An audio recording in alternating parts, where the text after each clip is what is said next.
Assalamualaikum warahmatullahi wabarakatuh.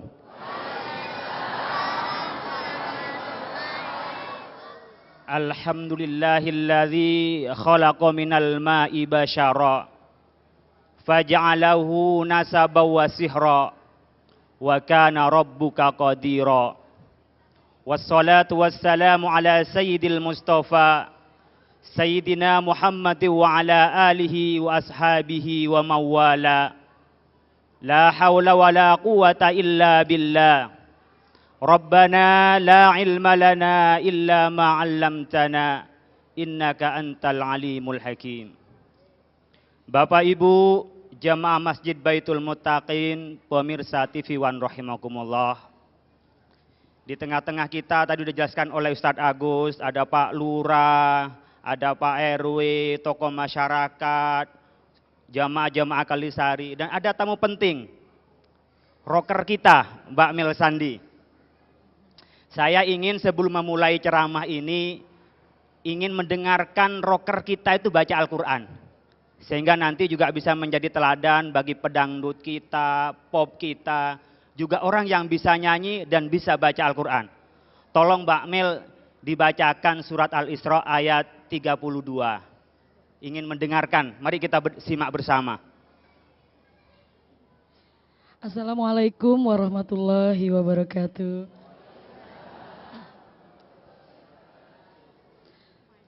A'udzu billahi minasy syaithanir rajim.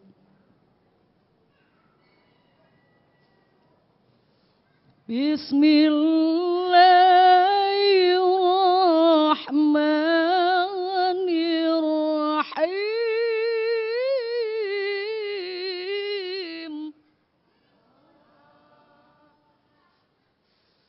Wala taqrabuz zina innahu kana fahisha. ولا تقربوا الزنا إنه كان فاحشا إنه كان فاحشة وساء سبيلا. Masya Allah. Saya ingin bertanya sama Mbak Mel, duluan belajar nyanyi atau belajar ngaji? Kayaknya duluan belajar ngaji sebenarnya. Tapi dikenalnya rocker ya. Iya. Mudah-mudahan menginspirasi bagi penyanyi lain. Amin. Yang bisa ngaji terus ngaji, yang belum ngaji ya belajar ngaji, nggak ada terlambat. Belajar tajwidnya, terus ngaji biar diasah terus ya Bapak Ibu sekalian. Bapak Ibu, ayat yang dibacakan oleh Mbak Mel tadi, itulah pijakan kita untuk menjaga kehormatan. Dalam ayat itu yang tadi merdu kita dengarkan menyebutkan tentang kita jangan sampai mendekati zina, karena zina itu adalah jalan yang paling buruk dalam kehidupan. Jangankan berzina, mendekati saja tidak boleh. Apa yang dimaksud mendekati zina? Yaitu berkelakuan, pekerjaan, perbuatan, atau sesuatu yang mengarah pada perzinahan. Apa itu? Ada dua, karena pandangan dan adanya kesempatan. Pertama, pandangan kita harus dijaga. Jangan melihat sesuatu yang dapat mendorong terhadap perzinahan. Nah, yang dilihat pun itu harus ditutupi. Jangan sampai dibuka. Jadi yang punya mata ditutup, yang punya mata dijaga, yang punya tubuh juga ditutup. Sekarang kita sering melihat Bapak Ibu pakainya pakaian bikini. Ya, Mbak Mel, bikini itu apa Mbak Mel? Wah, yang segini katanya. Ya, yang segini saja. Lalu pakainya pakaian you can see. You can see, kamu bisa lihat. Pakainya segini. Di sini kebelah segini, itu namanya you can see my ketek katanya. Karena apa? Keteknya kelihatan. Masya Allah. Nah, ini yang mengantarkan pada perzinahan. Oleh karena itu kontes-kontes yang buka aurat tidak sesuai dengan budaya Indonesia dan tidak sesuai dengan ajaran Islam. Karena kita tidak boleh buka-bukaan itu. Harus ditutupi. Oleh karena itu, menafsirkan tadi ayat wala taqrabuz zina innahu kana fahisyatan wa sa'a sabila disebutkan dalam surat An-Nur ayat 30 sampai 31. Qul lil mu'minina yaghuddu min absarihim wa yahfadzu furujahum. Ingatlah wahai orang-orang mukmin, peliharalah pandanganmu, tahanlah pelanggaran mata pandanganmu. Wa yahfadzu furujahum, dan jagalah kemaluanmu. Itu bagian dari kehormatan. Pada ayat berikutnya 31, qul lil mu'minati yaghuddna min absarihinna wa yahfadna furujahun. Bagi perempuan-perempuan pandangannya dipelihara, lalu kita akan bisa memelihara yang ada di bawah ini. Awal dari pandangan turun ke mana? Bukan ke hati, turunnya ke mana? Ke nafsu. Disebutkan pada ayat berikutnya wala yubdina zinatahunna. Jangan sampai dibuka hiasan itu. Ya, Mbak Mel. Rocker kan tidak harus buka-bukaan kan? Ditutupin suaranya enak-enak juga dinikmati kan ya? Itu yang mengantarkan pada perzinahan karena pandangan. Pandangan yang mendorong untuk melakukan perzinahan. Yang kedua, adanya kesempatan. Maka di dalam Islam itu selain harus menutupi aurat untuk menjaga pandangan, dilarang namanya khulwah. Khulwah itu artinya mojok. Tempat gelap mojok. Kalau ada flyover malam minggu pada mojok di situ. Itu kenapa? Khulwah. Maka kita dilarang yang bukan dengan muhrimnya boncengan. Nanti lama-lama masuk ke kos meskipun perempuannya tidak mau, jadinya apa? Diperkosa. Kenapa? Karena ada khulwah. Maka perjalanan ketika kita jalan, kita harus ada muhrimnya. Untuk menjaga apa? Agar kehormatan kita terjaga dan kita tidak mendekati perbuatan zina, apalagi berzina. Kenapa seperti itu? Karena zina itu selain merusak soal individu, juga merusak pada masyarakat.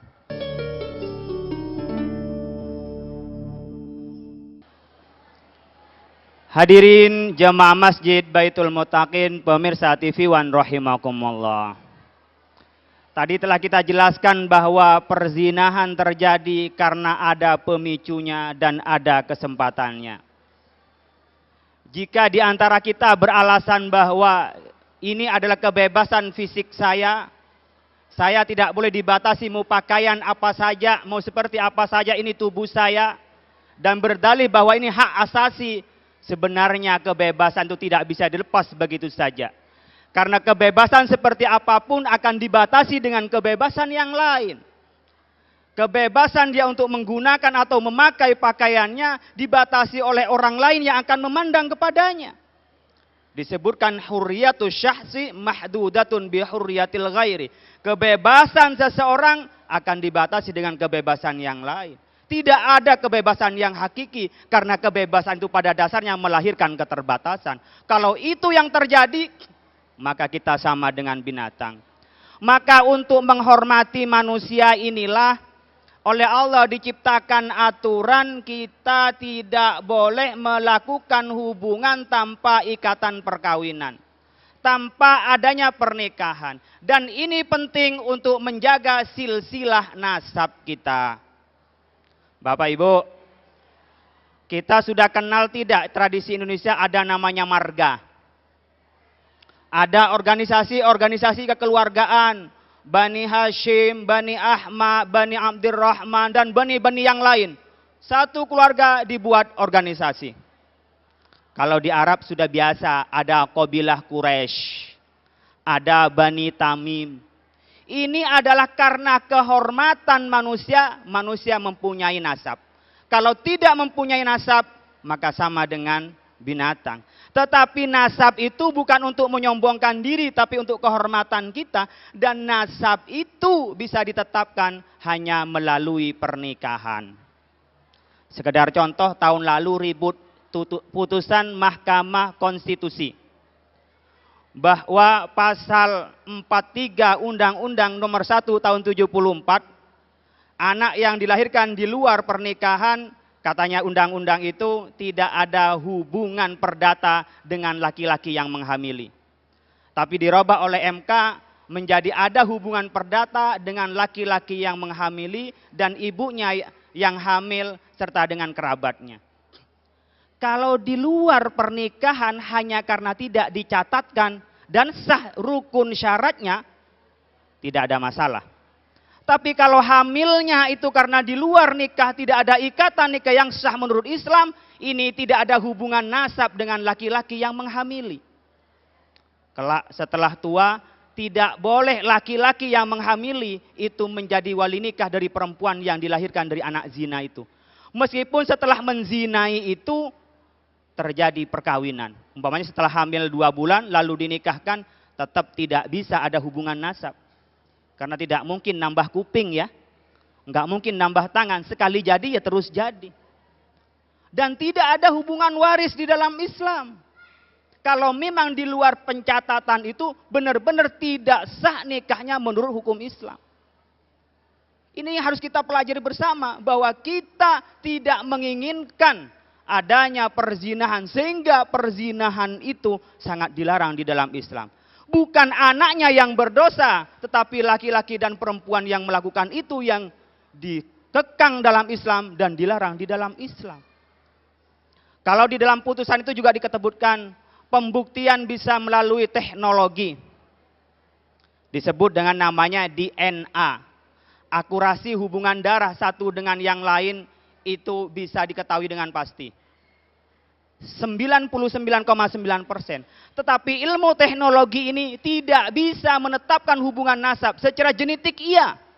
Kenapa? Karena Rasulullah Shallallahu Alaihi Wasallam bersabda, al-waladu lil firash. Anak itu ada hubungan nasab dengan laki-laki atau dengan bapaknya ketika melalui pernikahan. Dulu juga ada di zaman sebelum Islam dan pada zaman Islam ada namanya al-qiyafah.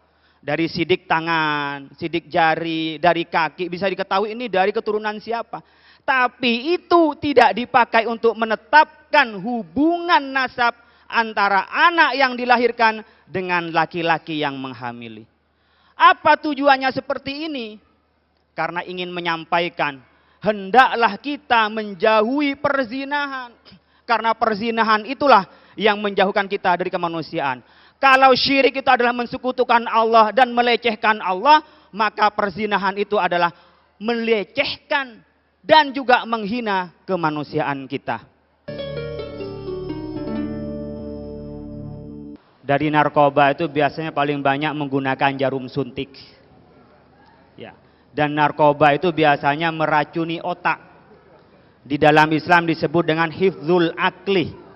Tujuan syariat itu memelihara akal kita. Kalau akal kita sudah tidak lagi fungsi, kita bisa lebih hina daripada binatang. Kalau tadi zina itu untuk hifdzun nasabi, untuk memelihara nasab, itu juga bagian dari maqasidus syariah kita. Ternyata ada data Bapak Ibu, dari orang yang menggunakan narkoba dan jarum suntik itu paling banyak. Ternyata akibatnya ada HIV/AIDS. Penyakit yang belum diketemui obatnya dan matinya lama pelan-pelan. Itu ternyata pada tahun 2012 saja dalam data Kementerian Kesehatan sudah ada 21.591 dari HIV/AIDS ini. Dan seperti tadi ketika orang mabok itu nggak ingat apakah halal atau haram itu seperti apa. Biasanya berzina. Dan ternyata remaja Indonesia dalam survei BKKBN, Badan Kependudukan dan Keluarga Berencana Nasional, 63 di 33 provinsi, 63% sudah pernah melakukan hubungan seks. Naudzubillah. Dan 21,2% sudah pernah melakukan aborsi. Dan biasanya masa depannya seperti ini nih hancur dan menjadi pelacur. Saya tidak menyebut PSK ya, terlalu santun. Pelacur. Itu ternyata jumlahnya yang terdata ada 272.000 di Indonesia yang tercatat. Yang nggak tercatat mungkin lebih banyak. Kalau seperti ini kemanusiaan kita sudah dihancur, akal kita dihancur, tidak mungkin kita mampu bersaing di dunia internasional. Jangankan internasional, nasional pun juga tidak. Bahkan di bawah, coba lihat kita sekarang ini penduduk kita sudah 237,6 juta, nyari 11 orang pemain sepak bola yang hebat susah. Kalah terus sepak bola kita. Ini Mas Agus ketawa karena sering nonton sepak bola. Gergetan ke Malaysia, kalah terus kita kan. Nah, bagaimana sebenarnya Islam itu sudah mendorong kita agar khawatir jangan sampai meninggalkan generasi yang lemah. Ini ada pada surat An-Nisa ayat 9. Mari rocker kita diminta baca, Ustadz Agus. Ini biar nanti juga menginspirasi para penyanyi kita rajin membaca Al-Quran. Silakan Mbak Mel. أعوذ بالله من الشيطان الرجيم وليخشى الذين لو تركوا من خلفهم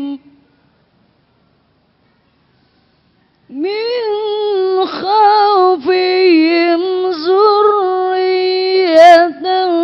ضعافا خافوا عليهم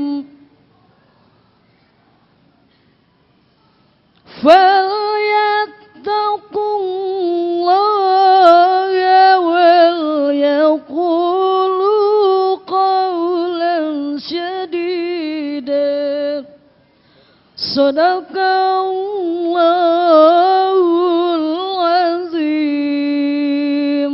Masya Allah. Mudah-mudahan Bapak Ibu semua sering membaca Al-Quran dan selalu membaca Al-Quran. Amin. Dan kita kelak mendapat syafaatnya Al-Quran. Amin. Keluarga kita mendapat syafaat Al-Quran. Yang membaca mendapat syafaatnya. Yang mendengarkan mendapat syafaatnya. Setelah membaca Al-Quran, dimengerti Al-Quran itu. Setelah dimengerti, diamalkan Al-Quran itu. Wal yakhshal ladzina law taraku min khalfihim dzurriyyatan dhi'afan khafu 'alaihim. Wal yakhsha, hendaklah kita takut, khawatir. Law taraku min khalfihim dzurriyyatan dhi'afan, meninggalkan generasi-generasi yang lemah. Ibu-ibu, bapak sekalian, kita akan khawatir anak kita itu tidak mampu bersaing. Masa depannya, kita dicarikan warisan sebanyak-banyaknya agar nanti hidupnya layak. Agar dia juga bisa menjadi orang yang sama dengan orang lain. Ingin lebih hebat dari bapak ibunya. Itu sudah menjadi karakter kita. Maka kita harus persiapkan generasi kita, harus dijaga dua hal minimal. Hifdzul akli wa hifdzun nasabi, memelihara akal dan memelihara keturunan. Biasanya gara-gara kita ini tidak memelihara nasab, bukan hanya efek pada individu tapi masyarakat juga. Membuat dirinya itu kurang pede, membuat dirinya merasa bersalah, merasa bermacam-macam sehingga efeknya dia tidak bisa bermasyarakat. Di masyarakat pun karena dia tidak bisa mengembangkan diri malah menjadi beban bagi yang lain.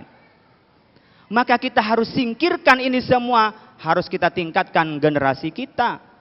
Dari mana diawalinya? Harus dimulai dari keluarga kita. Keluarga kita, Bapak Ibu, evaluasi. Apakah kita lebih akrab dengan anak-anak kita? Atau jangan-jangan anak-anak kita lebih akrab dengan Facebook dan Twitternya. Sekarang ini yang lahir sekarang ini sudah generasi digital native. Dengan sendirinya dia sudah menjadi anak-anak generasi digital.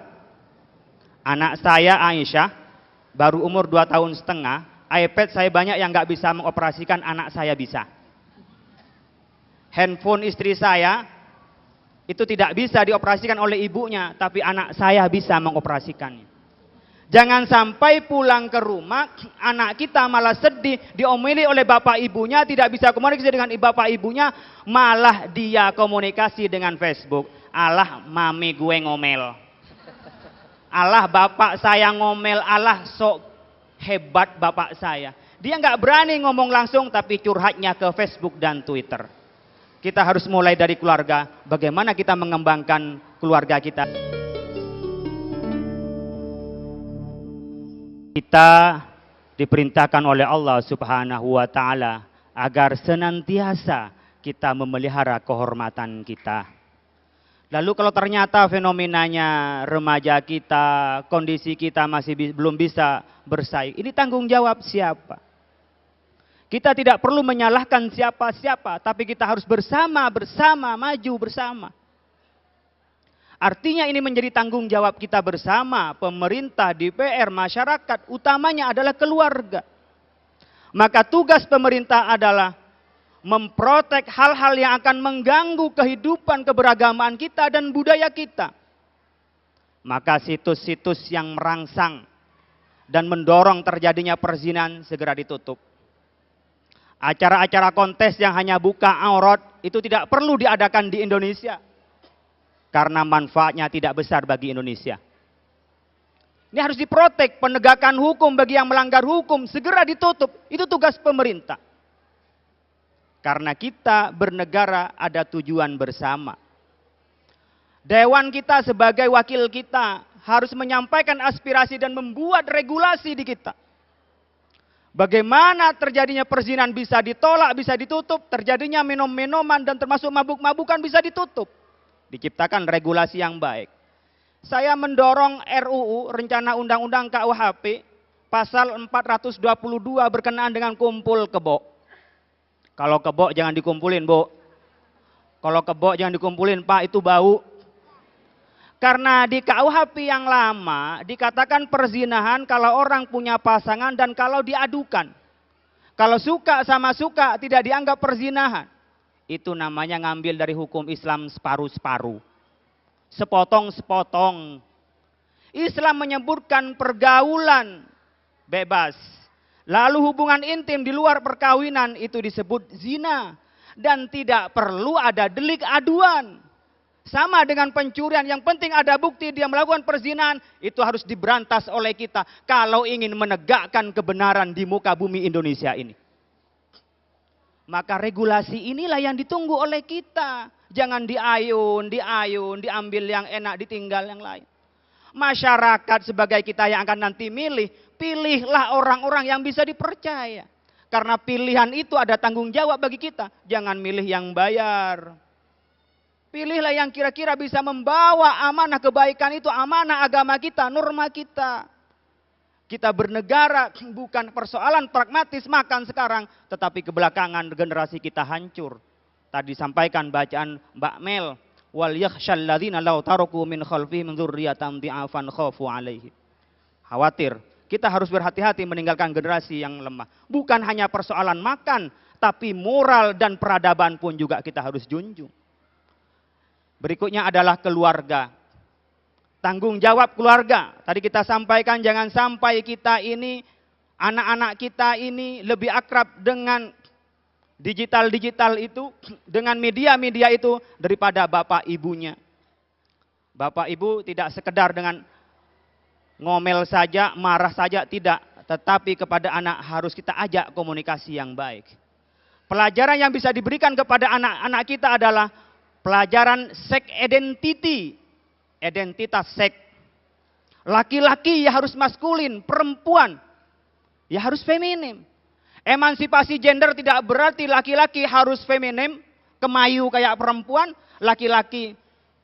perempuan tidak seperti hanya laki-laki jantan, lalu yang laki-laki jangan sampai kemayu kayak perempuan.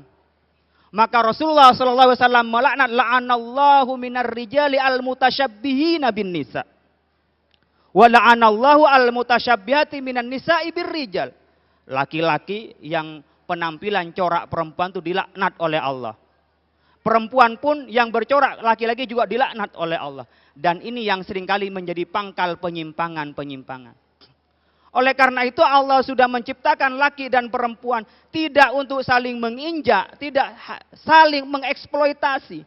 Tetapi satu sama lain itu bekerja sama.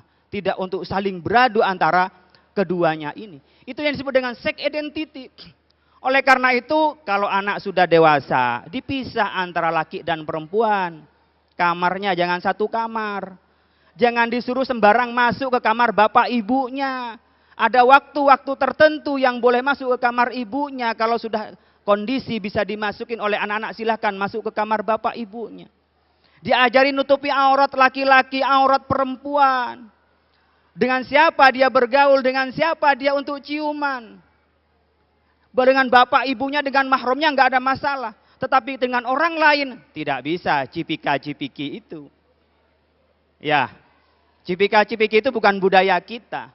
Nah itulah yang harus ditanamkan kepada keluarga kita sehingga kita bisa memprotek diri di samping masyarakat, pemerintah juga melakukan protek. Tapi yang lebih utama adalah protek dari diri kita sendiri dan dimulai dari mana? Komunitas terkecil yang namanya keluarga. Dan keluarganya pezina, keluarga pemabok itu biasanya tidak bisa harmonis dan tidak bisa menciptakan hal yang seperti itu.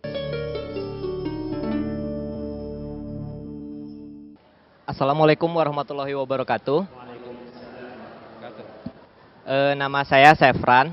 Saya ingin bertanya kepada Ustadz, bagaimana jika terjadi kasus pemerkosaan, itu dikaji cara berpakaian perempuan itu. Ketika terbukti perempuannya emang berpakaian mengundang, dua-duanya itu dihukum. Bukan untuk pada pemerkosa, tetapi agar kaum hawa lebih memperhatikan lagi cara berpakaiannya. Gitu. Terima kasih Ustadz. Iya. Terima kasih. Berikutnya silahkan dari kaum ibu nih. Ya, mangga silakan ibu. Assalamualaikum warahmatullahi wabarakatuh. Nama saya Ibu Haja Muhani. Saya bertanya kepada Pak Ustadz, bagaimana mengenali tentang narkoba kepada anak cucu kita dan bagaimana mengatasinya. Terima kasih atas jawabannya. Assalamualaikum warahmatullahi wabarakatuh. Waalaikumsalam warahmatullahi wabarakatuh. Baik, langsung saja silakan Ustaz Halil. Ya, saya mau dimulai dari ibu. Silakan. Bagaimana cara mengenal ya Bu Hani katanya. Saya juga nggak kenal Bu. Jadi kalau saya mau kenalin saya nggak kenal kan susah. Tapi yang jelas begini Bu. Kita ini jangan mengkonsumsi sesuatu yang kita tidak tahu. Itu yang pertama. Jadi kalau ada sesuatu yang kita tidak tahu dibuat dari apa dan bagaimana dan prosesnya seperti apa, kita jangan mudah jajan. Jangan mudah makan itu. Itu kita. Tetapi sebaiknya kita juga mencari tahu dari mana bisa informasi-informasi di luar.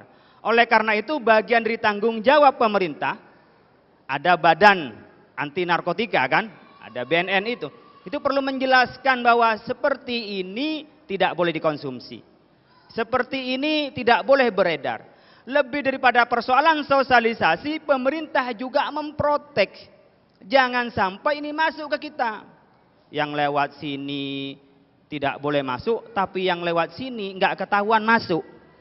Nah ini nih harus kita tahu. Maka oleh karena itu kita harus waspada diri sendiri, pemerintah harus memprotek. Yang kedua berkenaan dengan masyarakat. Ketika datang tingkah laku yang beda-beda, ada kehidupan yang tidak sebagaimana mestinya di masyarakat, itu segera ditanya. Utamanya seperti di Jakarta kan banyak sekali orang pendatang-pendatang, tiba-tiba dia eksklusif, itu RT RW Pak Lurah perlu ditanya dari mana penduduknya, mana dan aktivitasnya apa, dan bisa dilihat. Sehingga kita jangan menjadi masyarakat yang individualis, permisif, jangan. Maka kita harus care. Kita ada watawasau bil haqqi, watawasau bis. Jadi kita menasihati yang baik, menasihati bagaimana yang bisa menjadi membangun terhadap kehidupan ini. Mungkin itu Bu ya. Mudah-mudahan Ibu bisa terjawab. Mas Asep umpamanya, Pak, kalau umpamanya terjadi pemerkosaan, ternyata perempuannya itu yang pakainya yang minim Pak, dihukum juga. Nah, ini kalau di dalam Islam jelas. Dia hukumnya haram, tidak menutupi aurat. Tapi dalam kasus di Indonesia itu harus masuk dulu di legislasi kita. diperjuangkan di dalam perundang-undangan kita. Kalau sudah ada dalam undang-undang, baru bisa dieksekusi dan bisa ditegakkan hukum itu. Oleh karena itu, kita sebagai muslim jangan separuh-separuh masuk Islam. Jangan setengah-setengah masuk Islam. Harus kafah, ya tutupilah aurat. Penyanyi seperti Mbak Mel Sandiaja itu kan, ditutupi kan lebih cantik daripada dibuka-buka. Biasanya yang dibuka-buka itu yang murahan. Ya, kalau beli di pasar kan dibuka-buka, Bu. Kalau beli yang di mana, di yang tempat mahal-mahal itu dibungkusnya apik banget gitu. Maka kalau orang Islam itu dibungkus berjilbab, karena orang Islam itu terhormat. Kalau yang dibuka-buka begini, yang segini tadi, bikini, itu biasanya yang harganya murahan. Bisa dijajan, bisa dicicil. Biasanya bisa dikredit. Kalau ini hanya orang yang mampu saja, kalau menikah ya menikah, nggak ada kredit. Persoalan tiap bulan kita ngasih belanja, itu bukan soal kredit, tapi soal kasih sayang. Iya Ustaz, sebentar. Ini saya potong sedikit. Tadi Ustaz soalnya sudah menyinggung dengan Mbak Mel nih. Sekaligus saja kita tanya Ustaz ya. Ya, maksudnya pengalaman kan. Nah terkait hal-hal yang mungkin kasus-kasus narkoba dan segala macam. Nah kalau kita bicara tentang kehidupan, terutama barangkali musisi, bukan berarti mendiskreditkan teman-teman musisi ya. Barangkali Mbak Mel bisa sedikit cerita begitu. Bagaimana sih kondisi yang dialami selama itu seperti apa? Nah, orang antara rocker dengan dunia malam itu seperti apa? Gimana Mbak Mel? Ya kebetulan dulu kan aku terjun di dunia musik rock ya. Begitu masuk dunia musik rock, kebetulan saya perempuan satu-satunya. Kalau tour kan bareng grup band gitu kan, bareng God Bless, Power Metal, Elpamas. Jadi saya perempuannya cuma sendiri. Jadi setelah terjun ke dunia musik rock, saya kan kagetnya karena ya dengan adanya narkoba seperti itu kan sebetulnya ya ada aja yang seperti itu. Cuman kita kembali lagi kepada pribadi kita sendiri gitu loh. Jadi ya kalau kita bisa menjaga untuk tidak terjun ke situ ya insya Allah mungkin selamanya akan tetap menjaga hal itu. Iya, ibaratnya mungkin Mbak Mel nih seperti ikan di laut ya, walaupun barangkali di lingkungannya asin, tetap ya daging ikannya tidak ikut asin, kira-kira begitu. Masya Allah. Dan saya berharap juga seni itu jangan dikotori. Ya. Ya bernyanyi, bermusik itu seni. Ya. Jadi bermusik itu bukan satu yang kotor, tapi ketika ada di situ ada perzinahan, di situ ada narkoba, itu mengotori sebenarnya musik yang indah itu. Masya Allah. Nah terus bagaimana Ustadz supaya tadi itu ya tidak begitu terpengaruh dengan lingkungan yang ada? Ya ketika kita bermusik diniati adalah bagian dari kecenderungan diri, bagian dari keindahan yang ada pada diri kita, maka kita tidak terbawa-bawa. Tapi kalau diartikan musik ada sekedar hura-hura, musik sekedar bagaimana kita ya manggung menghibur orang saja, tapi bukan karena ada kesenangan, itu yang membuat kita kadang-kadang terpedaya dengan keindahan musik itu. Iya, barangkali mungkin yang harus diwaspadai adalah gaya hidupnya Ustadz ya, ya lifestyle-nya. Artinya mendengarkan musik silakan, tapi jangan sampai ikut lifestyle, termasuk juga barangkali kan banyak nih penggemar-penggemar idola. Nah itu mungkin saran Ustadz gimana? Ya saya berharap para penyanyi kita melalui Mbak Mel itu, ya kita menikmati nyanyian, kita menikmati lagu. Ya. Dan para musikus dan para artis itu menjadi panutan dari masyarakat. Maka berperilaku yang baik lebih banyak nanti penggemarnya daripada perilaku-perilaku yang tidak baik itu. Ya. Ketika ketahuan memakai narkoba, pasangan gonta-ganti, dan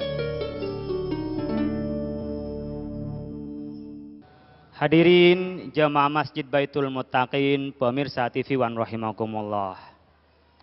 Kita ini hewan, sama dengan hewan yang lain, secara fisik. Hanya bedanya kalau manusia namanya hayawanun natik, manusia yang bisa berpikir. Maka ketika natiknya berpikirnya hilang, itu maka lebih rendah dari binatang. Oleh karena itu, mabuk-mabukan, narkotikan dan macam-macamnya yang menghilangkan akal berarti menghilangkan kemanusiaan. Sama halnya dengan kehormatan kita ada pada keturunan, ada pada nasab. Ketika nasab itu hilang, maka hilanglah kehormatan kita. Oleh karena itu kita harus menjauhi sesuatu yang mencampakkan kemanusiaan kita, martabat manusia. Kita lebih baik mengantisipasi daripada mengobati. Al-wiqayatu khairun minal ilaj. Mengantisipasi, memelihara terjerumus lebih baik daripada rehabilitasi. lebih baik daripada tobat, maka tidak melakukan dan mengantisipasi untuk melakukan itu lebih baik. Maka memberantas itu lebih baik daripada mengobati orang-orang yang kena candu dan juga menceramai orang-orang yang berzina itu. Agar kita tidak mendekati untuk melakukan zina dan candu untuk mabuk-mabukan. Rasulullah Shallallahu Alaihi Wasallam bersabda, "La taqrabuz zina, fa inna fihi sittu khisalin." Jangan kita mendekati zina, karena dalam zina itu ada 3 hal. 3 di dunia, 3 di akhirat. Fa ammal lati fid dunya fadhihabul bahai. Kesengsaraan di dunia daripada penzina itu hilangnya kebahagiaan. Kalau hamil, Bapak Ibu, anaknya hamil karena mantenan tahun yang lalu atau 3 bulan lalu, senengnya mau ada cucu. Yang hamil pun juga begitu, ya Allah udah punya anak. Seneng. Tapi coba hamilnya tidak pernah menikah Bapak Ibu, pusing. Yang hamil pusing, keluarganya pusing, keluarganya pusing. Fadhihabul baha, kalau ada perzinahan itu. Yang kedua dari perzinahan itu apa? Dawamul fakri. Adanya perzinahan itu akan banyak kefakiran. Kemiskinan akan banyak. Bapak Ibu, miskin itu bukan tidak punya penghasilan. Tapi penghasilannya tidak cukup untuk kehidupannya.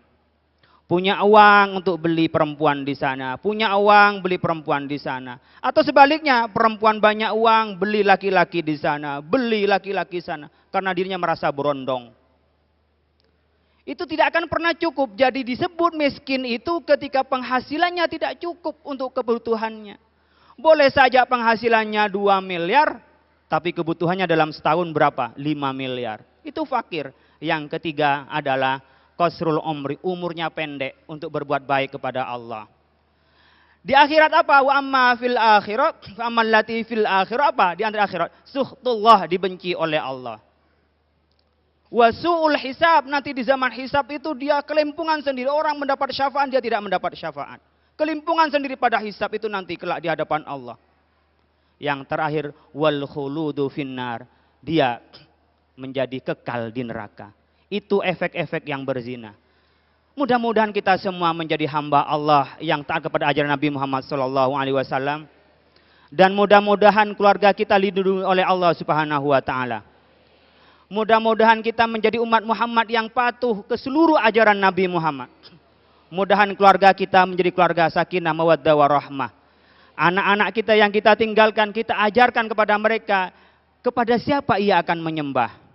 Dan tahu bagaimana dia mengamalkan di dalam kehidupan dalam bentuk beragama yang baik. Ya Allahu ya Rahmanu ya Rahim. Ya Fattahu ya Razzaq. Allahumma salli wa sallim ala Sayyidina Muhammad wa sallim. Alhamdulillahi Rabbil Alamin. Hamdan syakirin. Hamdan na'imin. Hamdan yuafi ni'amahu wa yukafi mazidah. Ya Rabbana lakal hamdu kama yanbaghi li jalali wajhil karim wa 'azimi sultanik. Allahumma inna nas'alukal huda wat tuqa wal afafa wal ghina. Allahumma inna nas'aluka ridhaka wal jannah wa na'udzubika min sakhatika wan nar. Allahumma ighfir lana dzunubana wa liwalidina wa li akhina wa masyayikhina wa muallifina wa liman ahabba ilaina bi rahmatika ya arhamar rahimin. Allahumma rzuqna ya Allah ailatan mutmainnah warzuqna ya Allah rizqan katsiran mubaraka wa 'allimna ilman nafi'a wa alhiqna bis solihin. Rabbana atina fid dunya hasanah wa fil akhirati hasanah wa qina adzabannar. Wa sallallahu ala sayyidina Muhammad wa ala alihi wa ashabihi wasallam. Terima kasih Bapak Ibu sekalian. Assalamualaikum warahmatullahi wabarakatuh.